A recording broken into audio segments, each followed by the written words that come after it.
Hello everyone. पिछली topic में हमने पढ़ा था वैद्युत द्विध्रुव की अक्षीय स्थिति में वैद्युत क्षेत्र। आज हम वैद्युत द्विध्रुव की निरक्षीय स्थिति में वैद्युत क्षेत्र ज्ञात करेंगे। पहले हम जानेंगे वैद्युत द्विध्रुव के बारे में। वैद्युत द्विध्रुव क्या होता है? समान परिमाण के दो विपरीत आवेश। मान लेते हैं समान परिमाण के दो विपरीत आवेश, एक माइनस क्यू है, इसके कुछ अल्प दूरी पर एक बिंदु एक आवेश प्लस क्यू है, जो एक दूसरे के विपरीत है। माना प्लस क्यू आवेश ए बिंदु पर स्थित है और माइनस क्यू आवेश बी बिंदु पर स्थित है, और माइनस क्यू आवेश तथा प्लस क्यू आवेश के बीच की दूरी मान लेते हैं 2l है।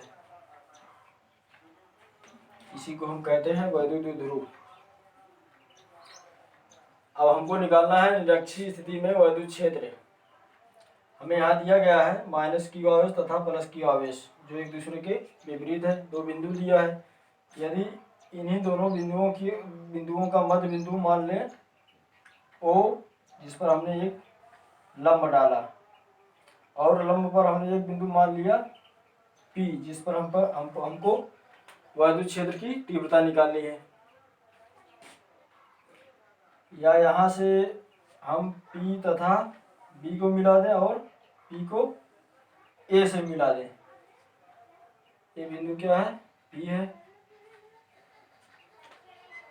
हम धन परीक्षण आवेश की कल्पना बिंदु P पर करेंगे। मान लेते हैं हम यहाँ पर एक धन परीक्षण आवेश क्यों रखे हैं, मतलब वास्तव में नहीं रखेंगे, हम कल्पना करेंगे। प्लस की आवेश मतलब धनात्मक परीक्षण आवेश रखा गया है। तो हम जानते हैं कि समान परिमाण के आवेश एक दूसरे को प्रतिकर्षित करते हैं। तो इसकी दिशा, इस बल की दिशा कहाँ पे होगी? यहाँ पर होगी। हम जानते हैं जो बल की दिशा होती है वही वैद्युत क्षेत्र की होती है। तो ये पहला हो जाएगा E1, वेक्टर E1। इसी प्रकार धनात्मक परीक्षण आवेश, ये जो हम कल्पना किए हैं, धनात्मक परीक्षण आवेश प्लस Q0 और माइनस Q, ये दोनों आवेश क्या है? एक दूसरे के विपरीत है। तो इसकी दिशा क्या हो जाएगी? धनात्मक धन से ऋण की तरफ, यहाँ पर हो जाएगा। तो ये हो जाएगा E2। और हमको बिंदु P पर वैद्युत क्षेत्र की तीव्रता ज्ञात करनी है। ये हो गया। और मान लेते हैं इन दोनों बिंदुओं के बीच की दूरी क्या है? इन बिंदुओं के बीच की दूरी थीटा है। थीटा कोण मान लेते हैं।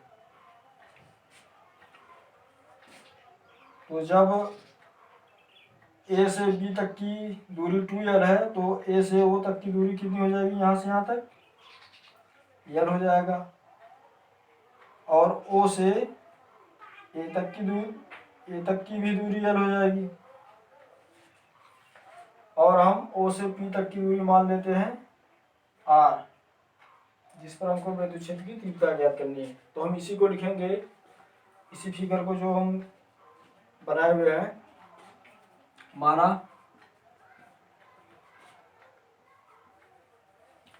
एक वैद्युत द्विध्रुव, जो है ये हम बनाएंगे, जो एक वैद्युत द्विध्रुव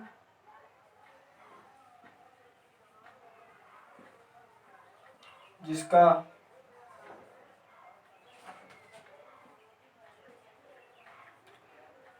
द्विध्रुव आघूर्ण P है। P बराबर क्या होता है? Q into 2l। तो P बराबर हो जाएगा Q इंटू 2l है। यह एक ऐसे माध्यम में स्थित है, यह एक ऐसे माध्यम में स्थित है जिसका परावैद्युतांक मान लेते हैं कैपिटल K है। और या तथा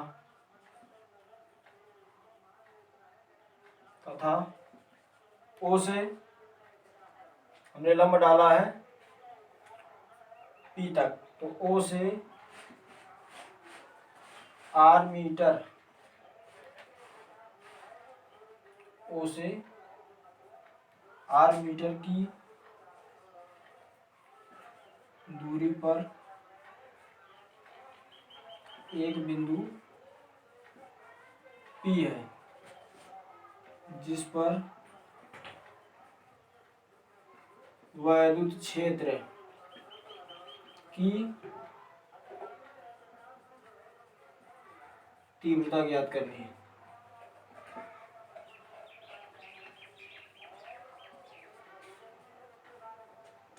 है। तो हम निकालेंगे पहले प्लस क्यू आवेश पर वैद्युत क्षेत्र, उसके बाद माइनस क्यू आवेश पर वैद्युत क्षेत्र। तो यहां से हम लिखेंगे प्लस क्यू आवेश द्वारा बिंदु P पर वैद्युत क्षेत्र, प्लस क्यू आवेश द्वारा बिंदु P पर वैद्युत क्षेत्र क्या है, E1 है। तो यहाँ से हो जाएगा वेक्टर E1। E बराबर हमको मालूम है वैद्युत क्षेत्र की तीव्रता का फार्मूला 1/4πε0 Q/r² होता है। तो यहाँ से हो जाएगा ये E1 बराबर 1/4πε0 परावर्तकांक इसमें माने हैं कैपिटल की Q/A से P तक, इसकी दूरी हो जाएगी AP का वर्ग। यहाँ पर कुछ नहीं दिया है, आधार दिया है, लंब दिया है, तो इसका हम कर्ण निकालेंगे पाइथागोरस प्रमेय से। पाइथागोरस प्रमेय के अनुसार हम निकालेंगे, यहीं पर लिख दे रहे हैं।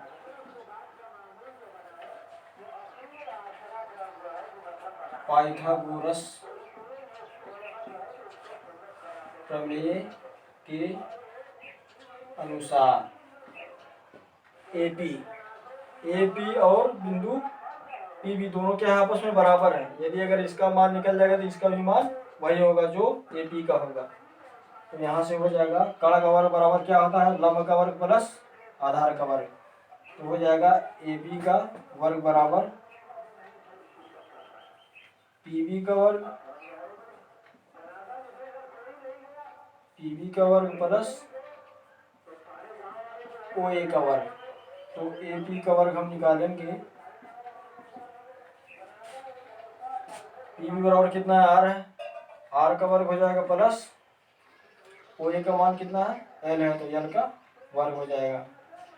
तो जब AP का वर्ग, जो AB क्या है PB के बराबर है, यहाँ लिख दे रहे हैं क्योंकि AB बराबर PB, तो जब AB बराबर PB है, इसका मान R² प्लस L² होगा, तो इसका भी मान उतना ही होगा जितना कि इतना इसका है, R² प्लस L²। तो हम लिखेंगे यहाँ से वेक्टर E1 बराबर 1/4πε0 के इंटू Q। AP का मान कितना है, AP का वर्ग बराबर R² प्लस L²। इसी प्रकार हम निकालेंगे माइनस Q आवेश पर वैद्युत क्षेत्र की तीव्रता। इसी प्रकार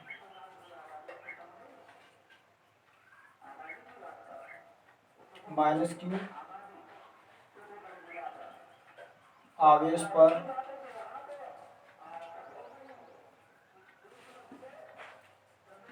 वैद्युत क्षेत्र की तीव्रता क्या हो जाएगा, E2 बराबर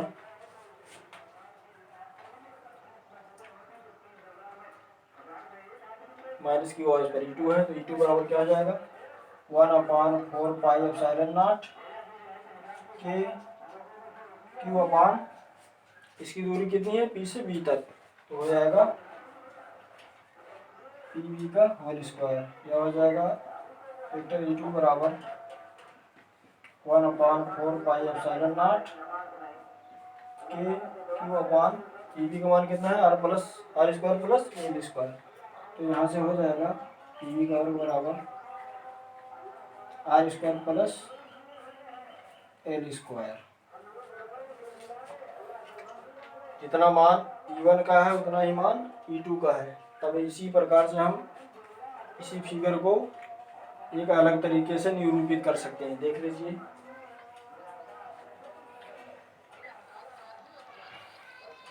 ये इसका सीधा हो गया लंब।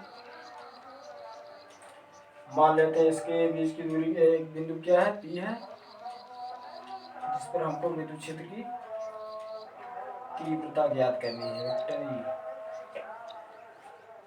और A से जो इसकी दिशा है क्या है, E1 है, और यहाँ से क्या हो जाएगा, E2 है।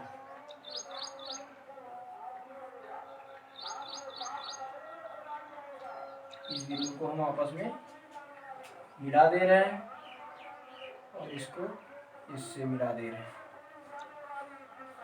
और इसका कोण क्या है, थीटा हम माने हुए हैं। तो इसका लंबवत घटक क्या होगा, साइन थीटा बराबर क्या होता है, लंब बटा कर्ण होता है। तो यहाँ पर हो जाएगा E1 साइन थीटा, तो इसका हो जाएगा निचला हिस्सा E2 साइन थीटा। इसका क्षैतिज घटक कितना होगा, साइन थीटा बराबर क्या cos थीटा बराबर होता है आधार बटा कर्ण हो जाएगा। तो इसका हो जाएगा E1 cos थीटा और E2 cos थीटा, जो एक दूसरे के क्या होंगे, बराबर होंगे, क्योंकि ये दोनों आपस में बराबर हैं। बराबर लिख सकते हैं E1 cos थीटा बराबर E2 cos थीटा। तो हम इसी को इस प्रकार भी हम लिख सकते हैं। तो हमने लिखा स्पष्ट, इसी को हम लिखेंगे, स्पष्ट है कि E1 व E2 समान है, दोनों आपस में समान है या बराबर है, मान बराबर लिख जाएंगे। E1 और E2 के मान बराबर है, इसलिए हो जाएगा बराबर है, इसलिए वेक्टर E1 और वेक्टर E2 को A से B तक, E1 और E2 को AB के समांतर व क्षैतिज घटक, लंबवत घटक व लंबवत घटक क्या हो जाएगा, लंबवत घटक क्या है इसका, E1 साइन थीटा व E2 cos थीटा।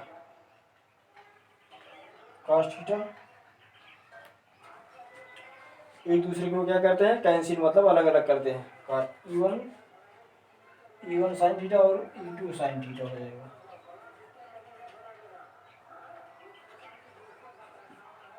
एक दूसरे को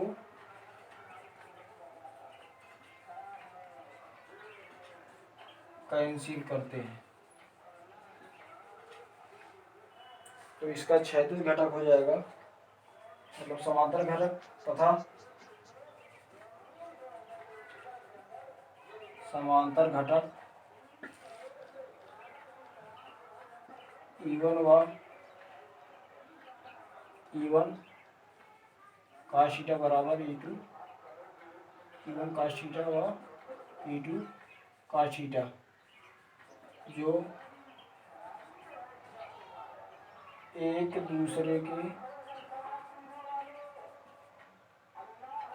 समान है।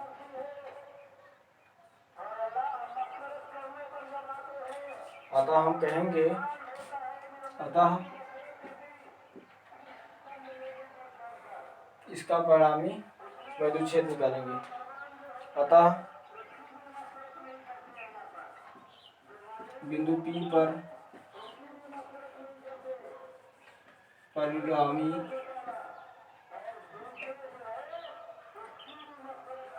वैद्युत क्षेत्र की तीव्रता, अतः क्या निकालेंगे, अतः बिंदु P पर परिणामी विद्युत क्षेत्र की तीव्रता कितनी हो जाएगी,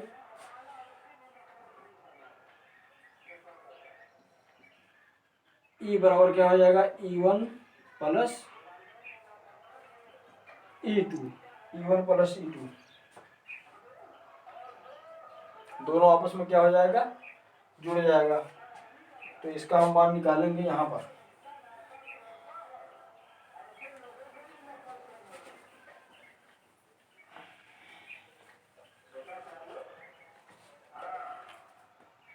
E बराबर हो जाएगा,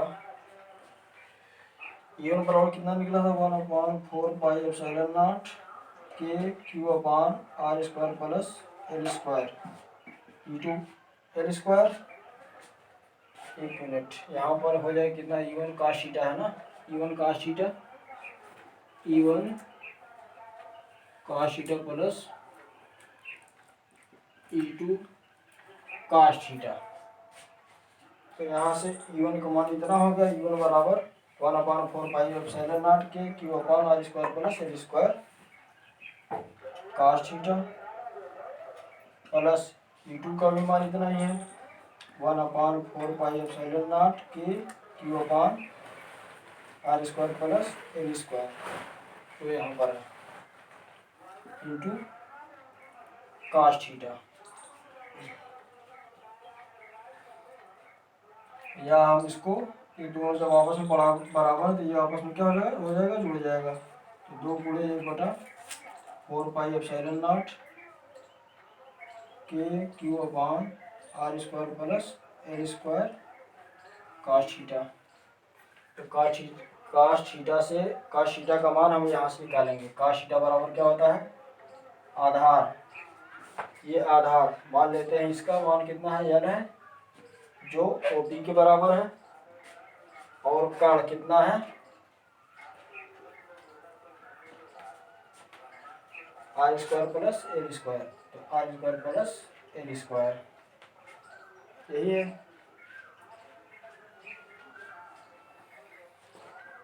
तो यहाँ से हम निकालेंगे, कहाँ पर ये, यही है।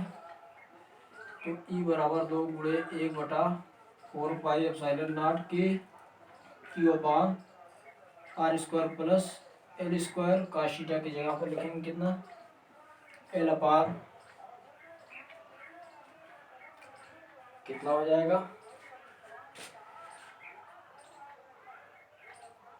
काश थीटा का मान तो एल अपान कितना हो जाएगा, करड़ी में R square plus L square, या हम इसको लिखेंगे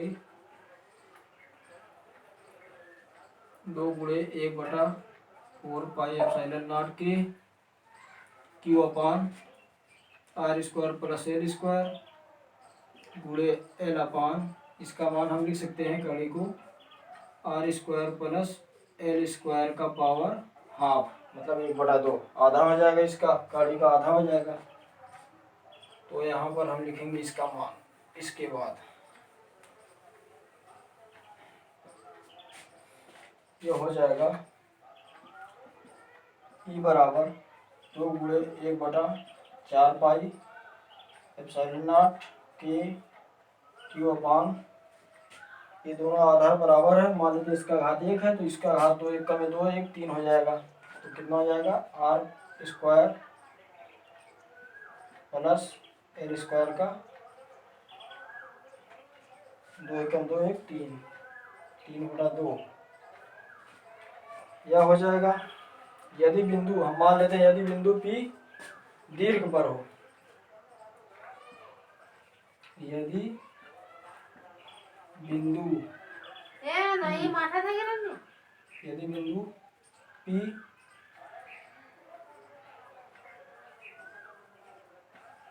दीर्घ पर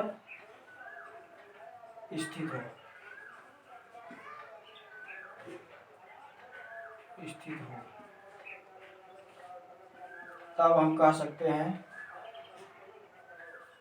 R बड़ा L से। तो जहाँ L क्या हो जाएगा, नगण्य हो जाएगा, मतलब L का मान 0 हो जाएगा। तो यहाँ से हम कह सकते हैं, इसलिए आर स्क्वायर प्लस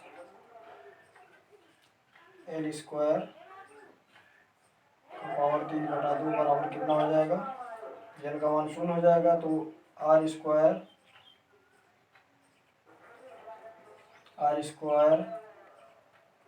पूरे 3/2, 2 से 2 कैंसिल, तो कितना हो जाएगा आर का पावर 3।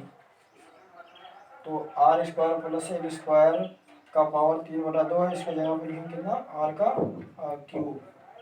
तो ई बराबर हो जाएगा 2 गुणे 1/, या हम इसको डायरेक्ट लिख रहे हैं 1/4πε0 के 2 का गुणा क्यू में कितना हो जाएगा,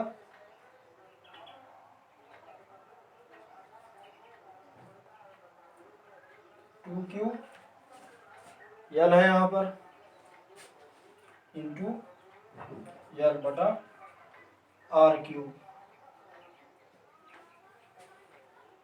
ये हो गया। उसके बाद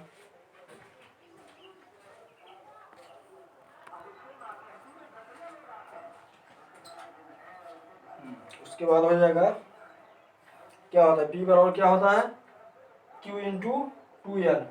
P बराबर क्या होता है, यहाँ मान लेते हैं, यहाँ चूंकि लिख दे रहे हैं, P बराबर होता है Q इंटू 2L।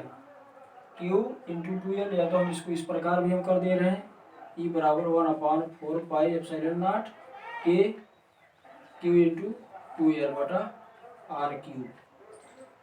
तो हम P के स्थान पे क्या लिखेंगे, इसके स्थान पे P लिखेंगे। तो E बराबर हो जाएगा 1/4πε0 के P/R3। इसके बाद मान लेते हैं,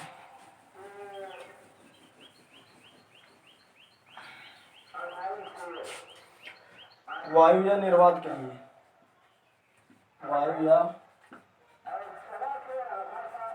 निर्वात के लिए के बराबर कितना होता है, 1 होता है। इसका मान हो जाएगा E बराबर 1/4πε0 P/R3। यही क्या है, वैद्युत ध्रुव की निरक्षीय स्थिति में वैद्युत क्षेत्र। धन्यवाद।